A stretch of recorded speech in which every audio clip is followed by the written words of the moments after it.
Today, we're going to dive into a really sharp, powerful idea from philosopher David Cotta's work. It's like a reality check for some of the wildest theories in modern physics, and it all comes down to one simple concept he calls the mark. You hear about this stuff all the time, right? The many worlds idea, where every choice you make splits off a whole new universe. Or this concept that possibilities are somehow real things out there. It's totally fascinating, but it makes you wonder, where exactly does the hard science stop and the wild speculation begin? And that's really the core of the problem here. The mathematics of quantum mechanics, it's probably the most successful theory in human history. It just works. But if you ask two different physicists what that math means, what reality actually is according to the theory, you could get two completely different and frankly bizarre answers. So let's get into this first big section, this messy gap between the perfect math and what it all means. Because the equations are flawless, but nobody can agree on the interpretation, the whole field is kind of turned into a philosophical free-for-all, sprouting some seriously mind-bending ideas. This lack of consensus has opened the door for theories that come with a huge ontological cost. That's just a fancy way of saying they ask us to believe in a whole lot of extra stuff we can't see, things like parallel universes or possibilities that supposedly exist outside of our space-time. So what we really need is a tool, a clear standard to help us sort out what's a verifiable fact from what's just a really good story. And this is exactly where David Cotta's idea comes into play. He proposes a simple but really powerful tool to make this distinction. He calls it the criterion of the mark. Okay, I know that sounds a little academic, but the idea itself is actually super straightforward. A mark is the only thing we can ever really call a fact. Think of it as a physical record, an irreversible change made to something, somewhere in space-time, that we can actually point to. If you don't have that, you don't have a fact. Now, what's so cool about this is how Cotta splits things into three layers. First, you have the real. That's just the universe doing its thing, totally independent of us. Then you have theory. That's our math, our models, our stories that try to predict what the universe will do. And then, right in the middle, you have the concrete. And that's the mark. The mark is the only bridge we have between our theories and actual reality. It is the ultimate judge of our ideas. So what does it take to actually be a mark? Well, Cotta lays out four pretty clear physical rules. It has to be stable, meaning it sticks around long enough for us to find it.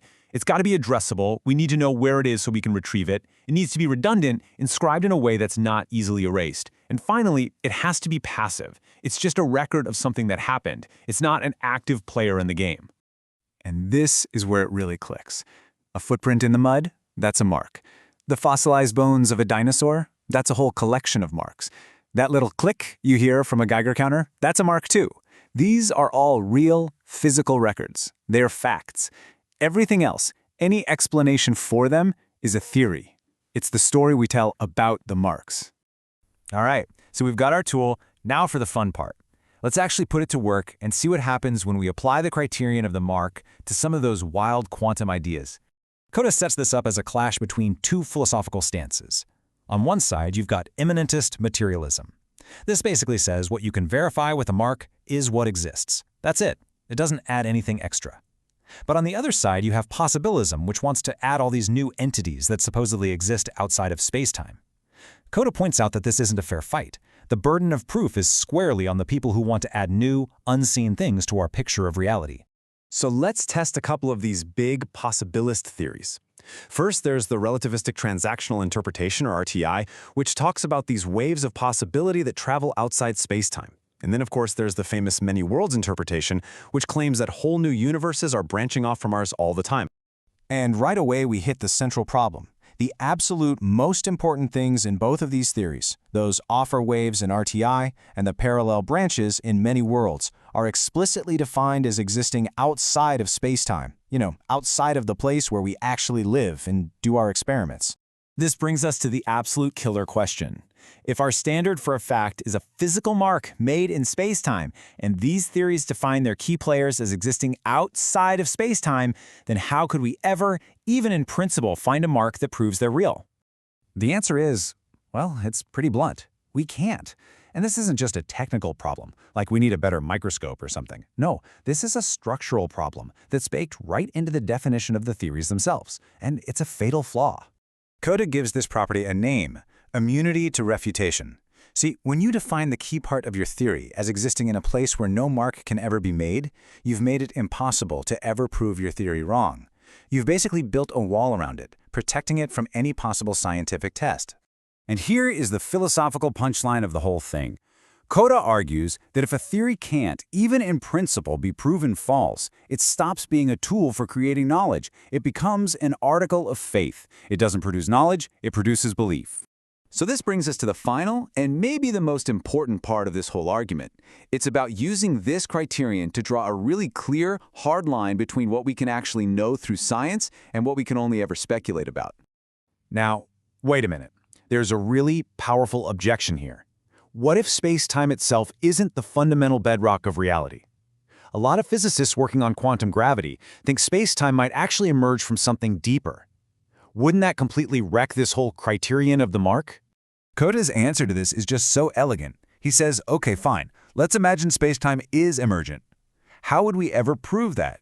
Well, the only way would be to find physical evidence, to find marks recorded right here inside the space-time that we live in. So even the proof that space-time is emergent would have to follow the rules of the mark. The domain where we find facts might be emergent, but it's still the only one we've got. Ultimately, what this whole framework gives us is a disciplined way to keep our feet on the ground. It's a tool for neatly separating rational inquiry, which is all about verifiable facts, from metaphysics, which can be beautiful and fascinating, but is fundamentally about belief. So, if you're going to take away a few key things, here they are. A mark is our gold standard for what a scientific fact is. Space-time is the only place we can actually make or find these marks. This means any theory that puts its most important ideas outside of space-time makes itself untestable by its very definition. And a theory that can't be refuted, well, that's not really about knowledge anymore. It's about belief. And that leaves us with a really interesting question to chew on. A lot of these interpretations are genuinely useful. They help physicists think and calculate. But if they're constructed in a way that makes them impossible to ever disprove, what are they really? Are they science? Are they philosophy? Or are they something else entirely?